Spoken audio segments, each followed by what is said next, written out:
Ok, donc là, je vous ai montré une petite présentation. On a parlé un petit peu du pivot, on va le mettre en place. Il aurait fallu une phase de reconnaissance, hein. Je suis allé vite, encore une fois. C'est pour vous montrer, mais on aurait dû lancer un nmap, hein, sur la machine. Je vais récupérer l'adresse IP. On va faire un scan agressif sur la machine, hein, pour savoir un petit peu ce qui se passe, parce que sinon, vous allez me dire comment tu savais qu'il y avait du Laravel. Bah, bien sûr, il faut faire une phase de reco. Là, c'est un exercice, je vous montre. Mais le premier truc que j'aurais dû faire au début de la vidéo, c'est lancer mon nmap. Donc, on se retrouve dans le cas de figure qu'on a vu, hein. Qu'est-ce que je vous disais en préambule? On a une machine Docker avec un unique port exposé. C'est le cas. Ok, donc on se retrouve avec le même header, hein, puisque techniquement Threader est multi-threadé en Python, donc ça va sensiblement plus vite ou pas, ça dépend. Et on se retrouve avec du nmap, puisqu'il utilise nmap aussi, hein, pour l'énumération. Donc il n'y a pas de secret, on se retrouve sensiblement avec les mêmes informations. Donc il aurait fallu faire de la reconnaissance, hein. Comment je fais de la reconnaissance? Tu peux peut-être te connecter tout simplement, hein, au serveur. Ah, intéressant. Et là, qu'est-ce que je vois? Laravel. D'accord? Pourquoi j'ai fait tout ça? Je vous donne quand même les explications. D'accord? Donc ça, c'est toute la phase de reco qu'on aurait dû faire. D'accord? On aurait classique, regardez quoi. Le code source. On peut utiliser Webalizer. Donc il nous donne, hein, toutes les technologies. On voit que c'est un serveur Apache. On a vu que c'est un Debian ou un Ubuntu, hein, qui nous fait tourner ça. Il y a bien du PHP en 7.4.30 et on a la version de Laravel. D'accord? Donc ça, c'est ma phase de reco. Hein, c'est comme ça que je sais que il y a moyen, hein, d'exploiter la machine. C'est comme ça que j'ai poussé l'exploit Laravel au tout début de la vidéo. Pour vous expliquer, hein, parce que sinon vous allez dire, mais t'as sorti ça de ton chapeau de magicien. Ok. Donc, j'ai les adresses IP. Maintenant, il va falloir qu'on crée des routes pour quoi? Pour pouvoir évoluer au sein du système. Donc, qu'est-ce qu'on peut faire d'autre? Regardez un petit peu, hein, au niveau de l'inspecteur, nous, ce qui nous intéresse parfois, c'est le réseau. On va recharger la page. Storage. On a 2 cookies. Et si on regarde nos cookies, c'est assez intéressant. On a un token XSRF et on voit Laravel Session. D'accord? Donc on a 2 cookies qui sont chargés. C'est assez intéressant. Et si je rentre un petit peu dans les cookies, au niveau du réseau, pardon, on voit le CSRF token. Parfait. Et l'autre, ça pointe vers quoi? Vers le Laravel. D'accord? D'autres indications qui nous permettent de savoir que on est bien en train de travailler sur le framework. Alors, je vais introduire le concept de route pour vous et après, on va passer à la pratique. Encore une fois, on va faire de façon synchrone. Alors, qu'est-ce que je peux faire? Je peux faire un route. Ouais, là, j'ai mes routes. D'accord? Donc, on a vu quoi? On a vu que visiblement, il y a une route vers le 172.28.96.0 en 255, 255, 240 au niveau du subnet. Et là, on a la 172.28.96.11. Ok, ipconfig. 101, 150. On est bien sur le même masque de sous-réseau, le netmask, d'accord? L'adresse IP 172.101, là on voit en 172.28.96.1. C'est intéressant. D'accord? Et là, en 28.96.0. Donc, il va falloir qu'on modifie notre route et on a pour ce faire plusieurs commandes, hein, qu'on va pouvoir utiliser. Je vous montre encore une fois les bases. Alors, route me permet d'afficher les routes. Imaginons que je veux quoi? Configurer une table de routage, hein, puisque là, quand on fait route, on tape dans la table de routage. Je veux envoyer des paquets vers quoi? Imaginons que je veux envoyer des paquets vers 172.28.96.1. Je vais utiliser cette commande. Route, add. Ensuite, qu'est-ce que je veux? Je veux rerouter toutes les communications. Alors, je peux utiliser un cidre aussi. Je te montre, je peux utiliser quoi? Cidre 24, mais là, c'est pas 24. On sera en quoi? À mon avis, on est en cidre 32. D'accord? Comment je sais ça? Tu as des outils, ipcalc.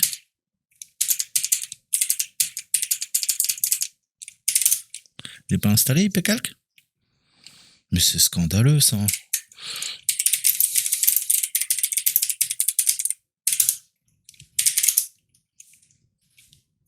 Très très bon outil. tu vois que tu as une route au sein du Meterpreter, mais quand tu sors, là, il te dit qu'il n'y a aucune route actuellement qui est définie. D'accord? Alors, pareil, tu vois, 2 commandes pour faire. Route à l'intérieur de Meterpreter te permet de lister les routes et de les modifier. À l'extérieur, quand je fais un background, il y a quoi? Il y a route et route print. Ça me permet juste d'afficher et également de modifier. D'accord? C'est juste 2 présentations. Là, tu as l'affichage en dehors. Là, tu as l'affichage dans le Meterpreter. D'accord? Donc, on va voir ça par la suite. Qu'est-ce qu'on peut faire aussi? On peut utiliser un auxiliaire. On peut utiliser alors, use auxiliary. On a vu quoi? On veut un serveur et on peut se prendre quoi? Un SOX. Et dans SOX, on a quoi? On a de l'UNC, en utilisant le protocole UNC, ou faire un SOX proxy. Ok, donc, revenons et il faut qu'on creuse. Je reprends. Qu'est-ce que j'ai là-dedans? J'ai mon favicon, j'ai un robot. Ok, déjà on peut voir le robot 4.txt. Qu'est-ce qu'il nous dit d'Isolo? Donc, grosso modo, il n'y a rien de précisé. On peut faire un 4 sur le web config. Ok, donc qu'est-ce qu'il nous dit? Rewrite requires. Donc ça, c'est pour un serveur de ZS. Donc ça, c'est du Microsoft. Je comprends pas trop pourquoi il y a ça, vu que c'est du Ubuntu qu'on attaque, c'est pas un serveur de ZS. Alors, il y a peut-être un serveur dans le Docker qui fait tourner un autre Docker qui a un 2IS. Très bonne question. On peut s'interroger. En tout cas, on voit que ça tape vers l'index.php. On va faire un 4 et voir. Qu'est-ce qu'on a? Donc, Laravel, microtime true, HTTP request, illuminate, ça charge. Donc là, c'est mode maintenance. Ouais, ça, c'est les paramètres par défaut. Ça charge l'autoload PHP. Et une fois que c'est géré, ça permet de gérer les connexions entrantes via le noyau et l'application. En HTTP, app kernel class, ça fait l'appel, ça capture. Ok, donc ça permet, c'est le bootstrap, ça permet la bonne communication entre l'infra Laravel, PHP, qui permet d'héberger tout simplement un serveur. C'est un framework avec le noyau Linux, la machine qui fait tourner tout ça. Ok, donc là c'est intéressant, mais qu'est-ce qu'on a vu? Qu'est-ce que je vous ai dit au tout début? ls. Ah, là il n'y a pas de fichier caché. Est-ce que je peux aller maintenant à la racine? Je suis à la racine? Ouais, je suis à la racine. Et là, intéressant. On trouve notre Docker env. Ça veut dire qu'on est bien sur une machine qui est containerisée. C'est ce que je vous expliquais au début de la vidéo. D'accord? Visiblement, j'ai pas les droits. J'ai pas les droits. Qu'est-ce que je peux faire pour savoir déjà qui je suis? Alors, vous voyez que je peux faire un get PID. Je suis le PID, donc processus parent 46, identifiant processus parent 47 et get UID. Je suis www.data. Donc là, j'utilise quoi? J'utilise le compte classique du serveur Apache. Il va falloir qu'on escalade nos privilèges. D'accord? Alors, le truc assez cool, je sais pas si ça va marcher. Ah non, on est sur du Linux. Sur Windows, on peut faire une élévation automatique de privilèges. Malheureusement, ça ne marche pas sous Linux. Donc, il va falloir trouver d'autres choses pour escalader nos privilèges. Non à notre phase de recours. J'allais dans www. Non, il n'est pas accessible. On a vu qu'on a des choses intéressantes dans var. Ah ouais, dans var, on a vu qu'on a log. Et dans log, on a quoi? On a apt, on a apache 2. Intéressant. Ok. Donc déjà, je peux voir quoi? J'ai pas les droits. Pas de chance. Non plus. Donc, j'ai pas les droits. On aurait pu récupérer des informations, mais malheureusement, je n'y ai pas accès. Qu'est-ce que je peux faire?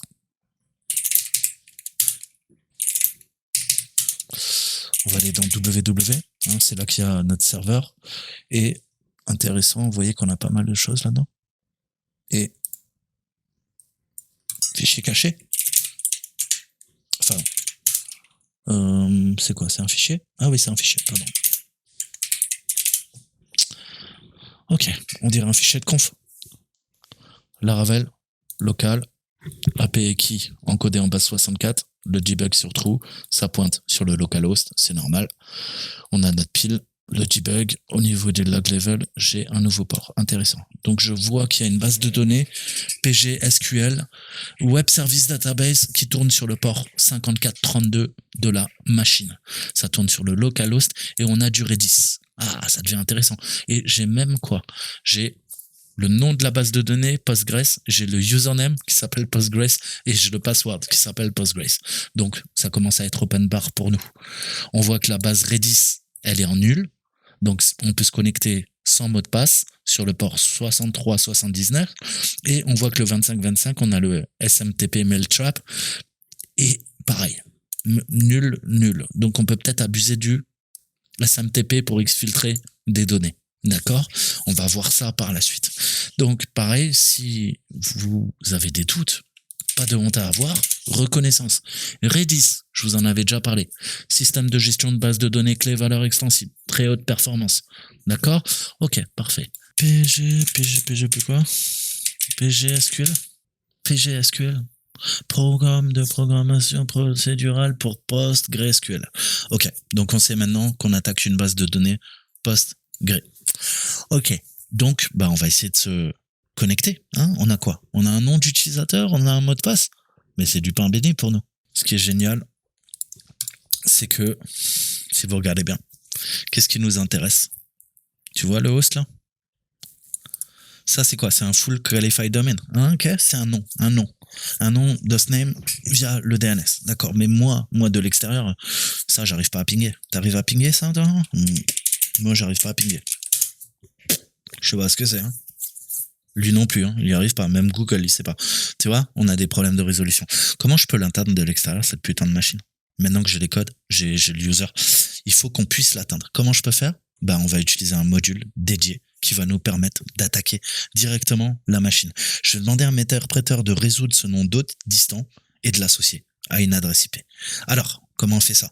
Je reviens, resolve, tu résous. Et ça, je peux le faire que grâce à Meterpreter. Hein. Ça marchera pas dans d'autres shells, hein, que ça soit bien clair. Je t'ai dit que Meterpreter, c'est la Rolls-Royce. Ok. Et je lui donne quoi? Le nom. Voilà. Et qu'est-ce qu'il te dit? Il dit Coco, pas de problème, mais non. Donc, il va falloir qu'on se crée. Il va falloir continuer à pivoter. Pourquoi je peux pas pinguer ni de l'intérieur, ni de l'extérieur? Vous avez la solution, vous le savez. Pourquoi? Parce que c'est une adresse IP interne sur un réseau local. Les adresses IP internes ne peuvent pas être communiquées de l'extérieur, de l'internet, de l'extranet. À l'inverse, des adresses publiques. D'accord? Adresse publique de l'extérieur joignable par n'importe qui, adresse interne, adresse privée sur un réseau interne. Il faut vraiment comprendre ça en réseau, sinon vous allez vous embrouiller. Donc là, grosso modo, je peux pas envoyer du trafic directement. D'accord? Donc, il va falloir qu'on tire parti de la prise en charge de tous les modules de pivot dans Metasploit, qu'on appelle MSF Console, pour rendre cette hôte qui est inaccessible, accessible. D'accord? Donc, il va falloir, via route, maintenant, on va configurer notre table de routage. Je vous ai montré les commandes de base tout à l'heure. Maintenant, on va se créer une route. Alors, je peux la créer à la main ou je peux lui demander d'associer une route à ma session. Ma session, c'est la 3. Autant en profiter. Qu'est-ce que je vais lui dire? Je vais lui dire au revoir, background ou CTRL-Z. Et là, maintenant, je peux faire un route add vers quoi? Vers mon adresse. Alors, pareil, si tu as un doute, IPCalc est ton ami.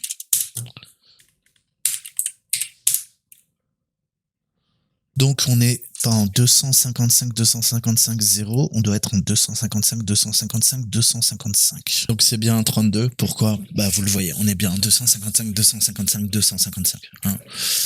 Voilà, en 24, on est en 255.255.0. Là, on est bien en 32. Ok. Donc, c'est bon. Là, au niveau de notre adressage réseau, on va pouvoir se monter les routes. Alors, on voit qu'en fait... C'est ça qui est intéressant. Nous, on a attaqué la 101.50 et la 51e, c'est l'autre.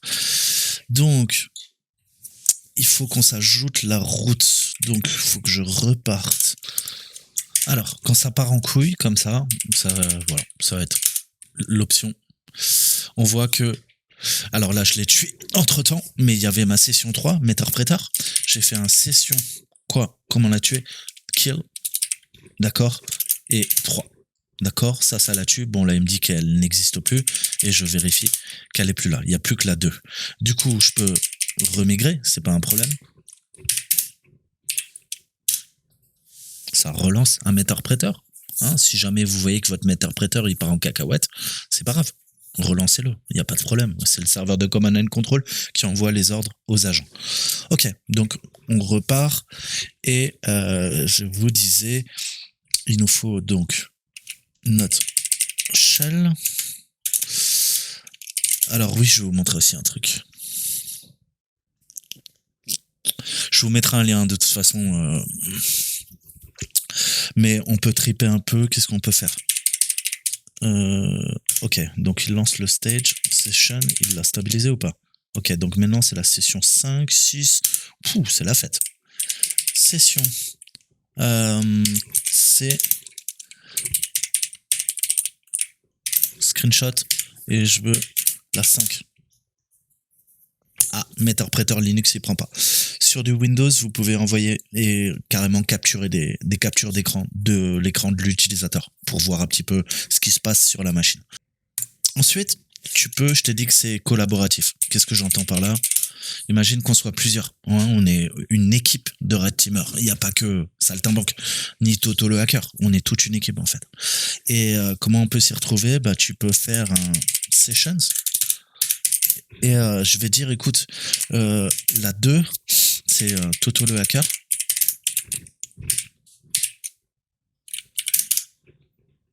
Ok. Et Saltimbanque, lui, il va bosser sur la session 5, Meterpreter. Ok, qu'est-ce que ça fait? Maintenant, vous savez, ok, à qui appartient la session. D'accord? S'il y a déjà un gars qui est dessus, ne cherche pas à récupérer la main dessus, tu pourrais foutre la merde. D'accord? Communiquer. Je vous ai dit, c'est un travail d'équipe. On est une équipe de hackers. Quand vous ferez partie de la Red Team, vous allez travailler avec vos collègues. Vous devez apprendre à les connaître. Vous devez apprendre à penser comme eux pensent. Ils doivent apprendre à penser comme vous pensez. Vous devez être liés comme les 5 doigts de la main. D'accord? Vous devez parfaitement vous connaître. Vous devez nouer des contacts en dehors du boulot. Je vous ai dit, l'esprit Red Team, c'est pas uniquement vous en tant qu'individu, c'est vos alliés, c'est vos frères d'armes. Que vous fassiez de la cyberguerre ou que vous fassiez un engagement. Et on simule les tactiques, les techniques et les procédures de nos ennemis. D'accord? Donc là, je sais que maintenant, Toto le hacker, lui, il est sur la 2.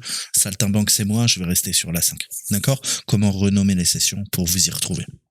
Donc, il y a plein d'autres choses. Hein. On va continuer. On va pas y passer la nuit non plus. Donc, il nous faut notre route. Tout ça pour ça. Il nous faut notre route, session. Alors, pareil, tu me vois tout le temps quoi faire session 5. En fait, c'est l'abréviation de session I5. Ah, tu vois? Donc, pareil, gagne du temps, fais un session 5 plutôt qu'un session I5, puisque c'est la même chose. Ah bah si, il l'a pris, putain. Il l'a pris, je sais pas. Donc, vous voyez, hein, des fois, il y a des erreurs. Ce qu'il faut, c'est qu'on ait notre route. On a enfin quoi? Routé toutes les communications afin de pouvoir maintenant résoudre cette machine. Ça marche ça? On fait de façon séquentielle, quoi. On essaye d'avancer. Ok. Donc là, si je reviens, pourquoi avoir fait tout ça? Parce qu'on avait une adresse IP interne qu'on ne pouvait pas résoudre. Impossible d'y envoyer du trafic directement. Du coup, l'hôte est inaccessible. Je vais utiliser d'abord Resolve pour avoir l'adresse IP. Et à partir de cette adresse IP, je fais un route add et j'ajoute ma session. Je suis en train de relier via une route qui permet une route. Ça crée une route entre 2 points au niveau du réseau, entre le serveur qu'on a piraté là, avec ma session Meterpreter, et le web service database qu'on a découvert. D'accord? On fait une relation. Maintenant, est-ce qu'on a notre Docker container? Ok. Donc, il faut qu'on continue d'énumérer tout ça. Alors, le truc, c'est que Docker, si tu connais un peu, il y a une adresse codée en dur.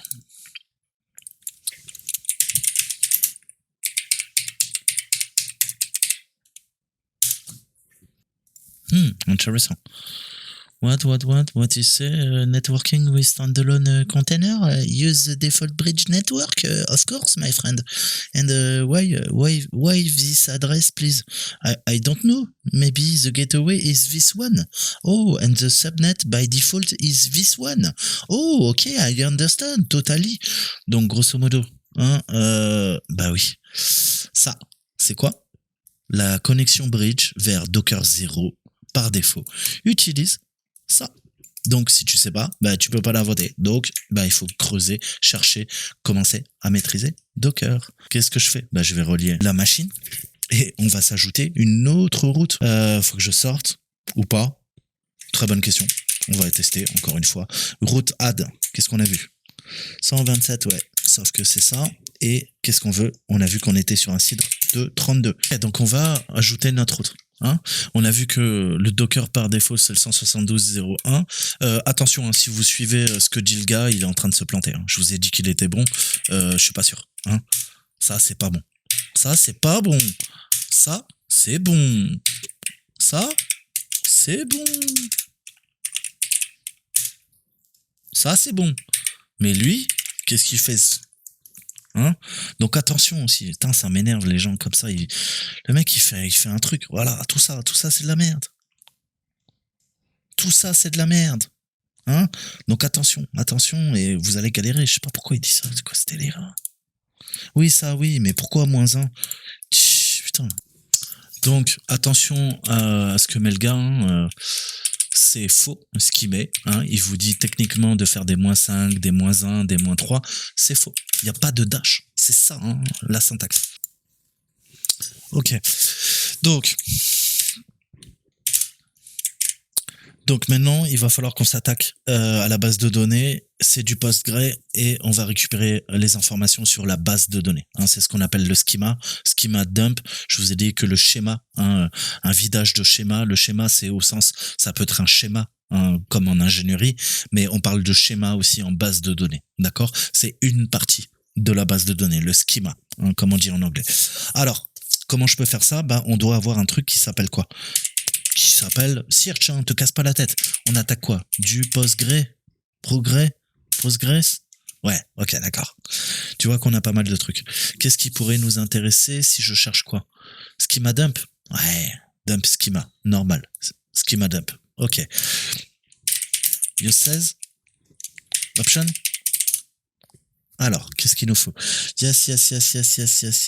On voit bien que c'est le port par défaut, 5432, c'est celui qu'on a tout à l'heure. Nombre de threads, je vais les monter. 7 threads, on va les mettre à 4. Et password, the name of the specified username.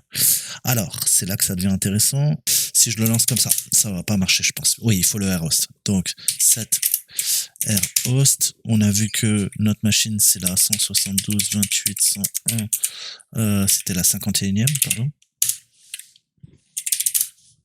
On va tenter par défaut.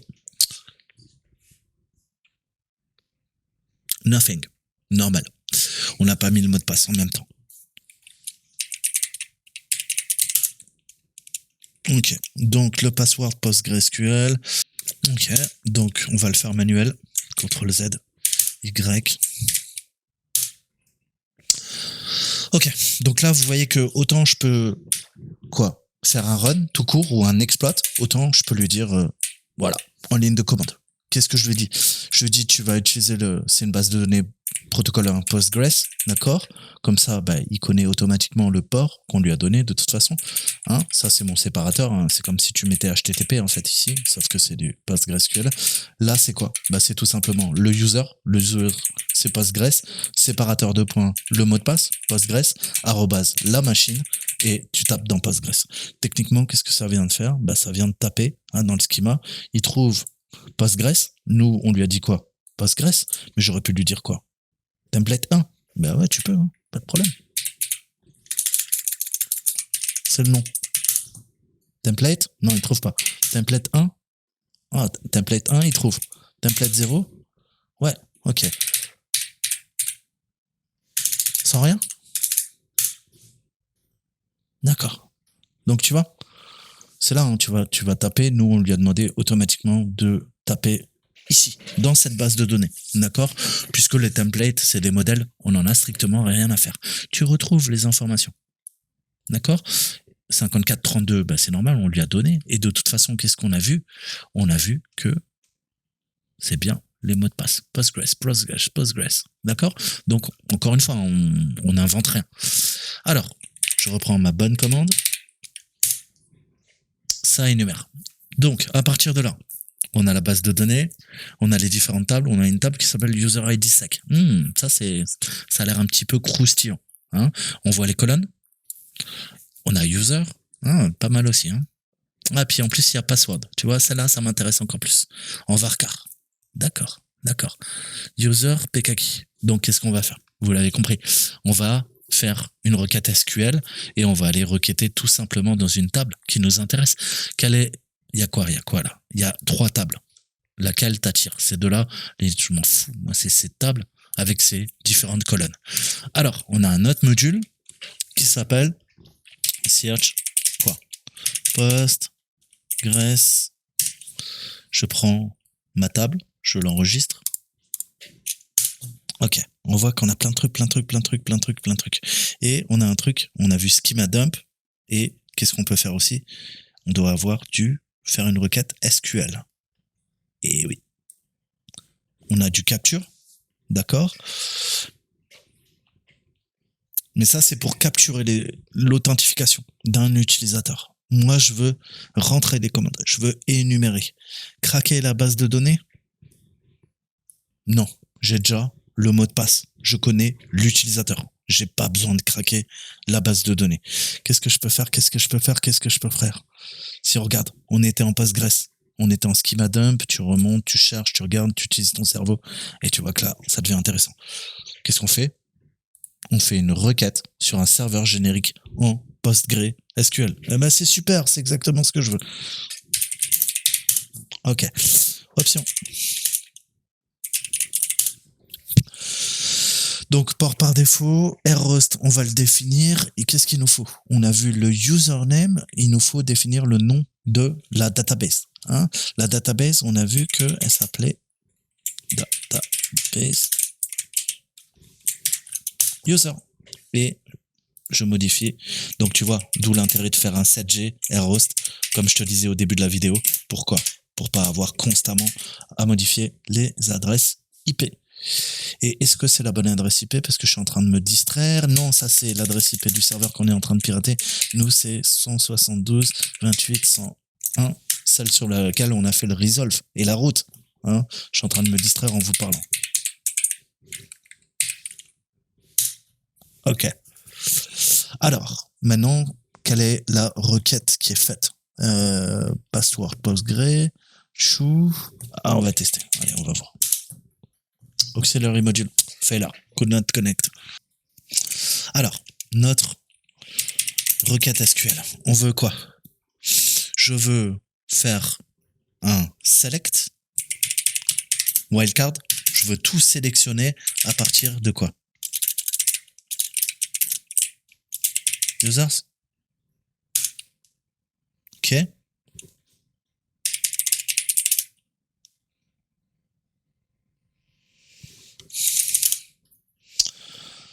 Ok. Alors, je suis pas sur la bonne base de données. C'est moi qui me suis distrait. J'ai mis... Vous vous rappelez tout à l'heure, là, je viens de faire database user. C'est pas database user, c'est Postgres. Je vous dis, j'arrive pas à faire deux choses en même temps. Je suis définitivement pas une femme. Ah, c'est un petit peu mieux. Ok. Donc, parfait. On arrive enfin à dump la bonne table, la table user, dans la base de données Postgres et on a username, password. Donc, on vient d'exfil tout ça. D'accord? Donc, tu vois, ça, c'est plutôt cool.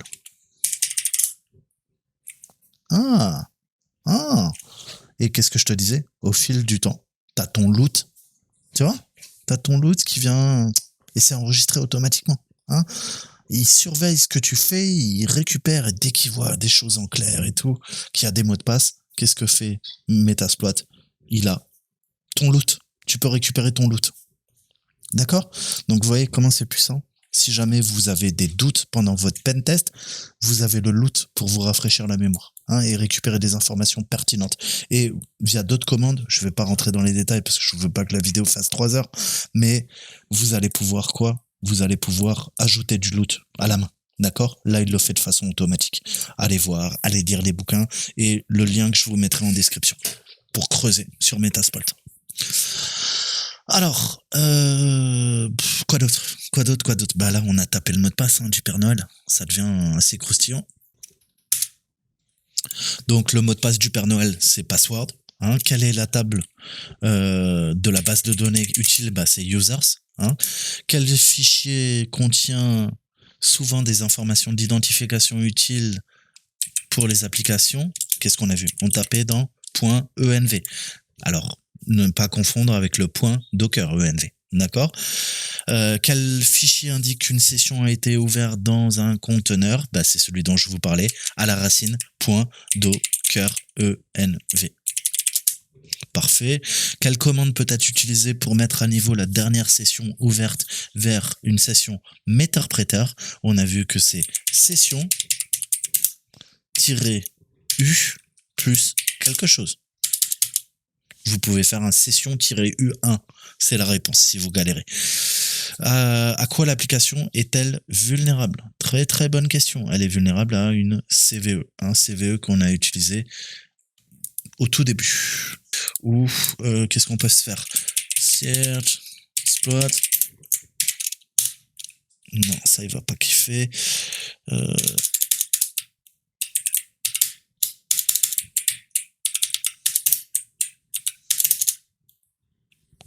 Token unserialized, remote. Ok, donc c'est du Ruby, c'est bien l'exploit. Maintenant, il nous faut connaître la CVE. Alors, qu'est-ce que je fais? W, excusez-moi. Ça va nous rediriger vers exploit. Yes. Et là, on est les rois du pétrole. Donc voilà, searchploit, hein, c'est les bases. Ok, maintenant, la CVE. On a notre réponse. Voilà comment faire des recherches rapides. Pour répondre à la question du CTF. À quoi l'application est-elle vulnérable? Mais tu l'as, là, ta CVE, qu'est-ce que tu vas me casser les pieds? Donc on retrouve, hein, le XSRF, un token, c'est comme ça qu'on abuse. C'est parce que il y a un problème de désérialisation de façon non sûre, hein, qui va permettre de décrypter via Illuminate. Hein, c'est ce qu'on a vu tout à l'heure quand je me baladais. Et du coup, on vole la clé de l'application et on arrive à s'y connecter. Alors, en théorie, c'est CCVE. Je sais pas pourquoi il me l'apprend pas. Alors, je me suis mis sur une fausse piste, hein, je suis remonté dans tout ce qu'on avait fait, et en fait, on voit bien que c'est la CVE 2021-31-29. C'est moi qui suis parti en cacahuète.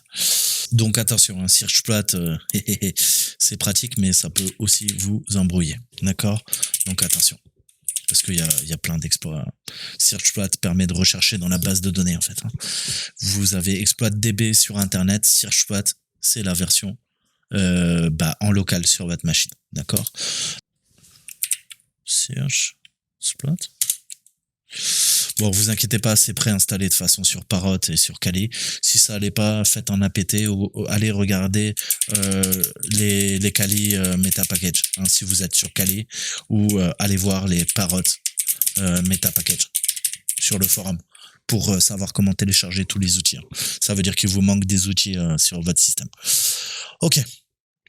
Alors, on continue. Il nous reste plus que 2 questions. On a fini la vidéo.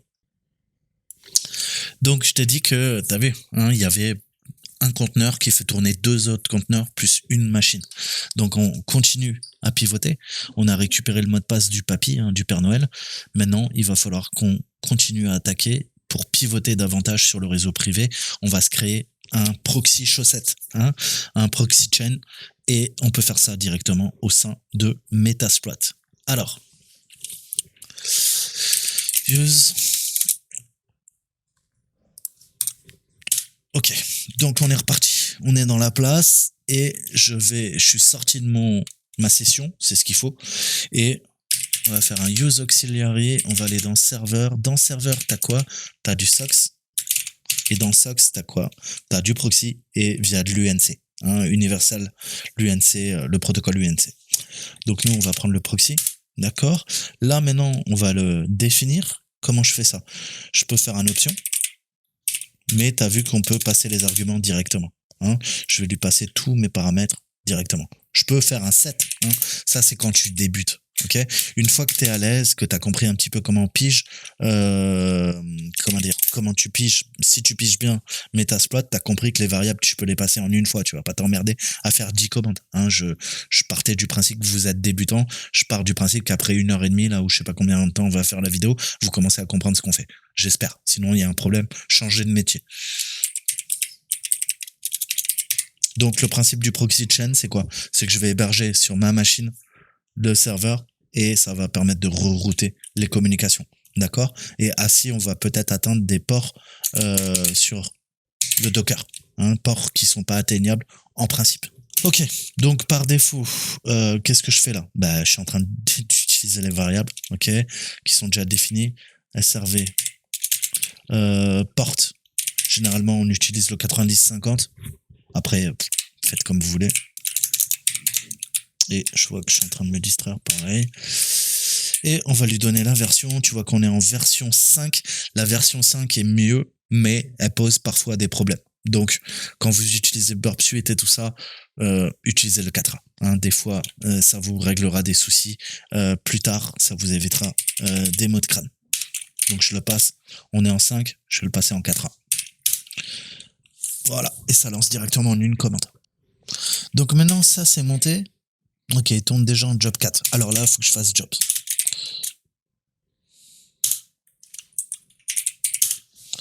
Ok. Stopping, parce qu'il y en a deux. Il y en a un qui rentre en conflit. Voilà, il le fait automatiquement pour vous. Ok, donc jobs, on a bien maintenant notre serveur qui tourne en tâche de fond. Maintenant, je vais sur ma machine. Qu'est-ce qui se passe? Ça a exposé un port sur la machine de l'attaquant. Nous, c'est quoi? Ben, c'est notre 90-50. Et on va pouvoir atteindre maintenant une machine qui n'est en théorie pas joignable. Donc, qu'est-ce que je fais? Je curl. On a une commande proxy dont je vous ai parlé tout à l'heure. Et on va taper sur notre SOX 4.1. On a vu qu'on utilise comme si c'était quoi? Un protocole en fait, hein, vers mon localhost qui est égal à 0000 ou 127.0.0.1, tu le sais. Et on lui a donné, là j'ai pris le 90-50 comme dans l'exemple, et je veux taper vers notre quoi? Notre réseau. Notre réseau, notre route. Vous vous rappelez tout à l'heure, on a fait quoi? On a fait une route vers ça. D'accord? J'invente rien. D'accord? Le premier. 172, 17.01. Alors, soit ça marche pas. Closing connection. D'accord? Unsupported proxy scheme. Donc ça, il l'aime pas. Il est pas content. Si tu mets un petit test, ça marche un peu mieux. Et connection close left intact. Qu'est-ce qui se passe? Ça marche. On arrive à curler. J'arrive à atteindre le serveur à partir de ma machine. Alors qu'avant, on pouvait pas. Grâce à la redirection. Grâce à notre tunnel SOX. D'accord? Route, pivot, tunnel. Les bases en réseau. D'accord? Donc là, pareil, c'est cool. J'ai quoi? J'ai tout simplement, c'est fonctionnel, j'ai réussi à curler le site. Ça veut dire que maintenant, à partir de ma machine, plus besoin même de quoi? De Metasploit, je peux atteindre cette machine. Donc qu'est-ce que je peux faire? Eh bien, je vais pouvoir scanner des ports qui m'intéressent. Donc, qu'est-ce qu'on va faire? Sudo nmap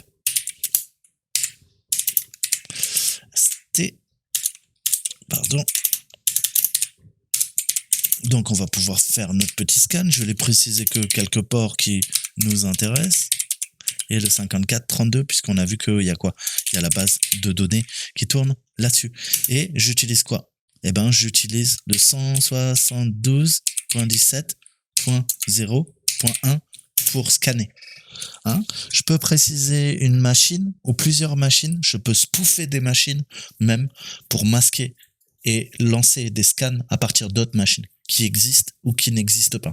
Comme ça, si on essaie de me retracer, on n'arrivera jamais à mon ordinateur. Technique évoluée en red teaming. Ok, ça a marché ça? Je vous le dis tout de suite, non, ça va pas marcher. Pourquoi? Parce qu'on a oublié une commande. Qu'est-ce qu'on fait? On fait du proxy chain. Donc, si je fais un proxy chain, il faut que je lance la commande proxy chain. Donc, sudo, élévation de privilège, on est sur du réseau, proxy chains, et à chaque fois que je lance la commande proxy chain, j'utilise les proxy chains pour lancer le programme en question. D'accord? Nmap, je lance Nmap normal. Proxy chain, Nmap, je lance Nmap en utilisant les proxy chains. Et là, il te le dit. S-chain, tu vois? Et c'est en train de faire la redirection de port à port. Ok. Et tu vois que ça fait une grosse différence. Tout était filtré, ça passait pas. Et là, maintenant, qu'est-ce que tu vois? Close, close, open, open. SSH open. Ça sent bon, ça, non? Et tu vois qu'en temps réel, qu'est-ce qu'il fait? Il te relie. D'accord? Il relie le port 80 à cette adresse à mon 9050. Le 9050 est également redirigé vers le 443. Ça passe en HTTP. Par contre, je suis en denied sur le HTTPS. D'accord? Sur le 22, ça passe. Je suis en denied. Donc, comment il arrive à faire? Il te dit, c'est logique. Il te dit, OK, sur le 80. HTTP open. Denied sur le 443. C'est vrai. 443 closed. Ensuite, denied sur le 5432. La base de données pas atteignable. Par contre, OK sur le 22. SSH et HTTP. D'accord? C'est comme ça que vous pouvez interpréter les commandes. Donc voilà, j'espère maintenant que c'est clair. Donc, vous pensez pas qu'on a quoi? On a notre Saint Graal. Qu'est-ce que je peux faire? Sudo? Même pas? SSH? En tant que quoi? En tant que Santa? Qu'est-ce qu'on a utilisé? Qu'est-ce qu'on a trouvé sur la... Vous vous rappelez là, sur la base de données? On a récupéré le mot de passe du Père Noël. C'était password. D'accord? C'était password. Donc Santa, arrobase, l'adresse IP.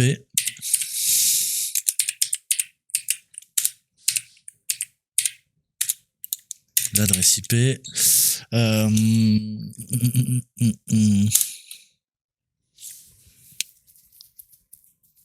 Là, ça marche pas. Pourquoi ça marche pas? Je viens de te le dire. Je fais exprès. Pourquoi ça marche pas? Parce qu'on utilise des proxy chains. Élévation de privilège. On est en bas niveau. Proxy chains.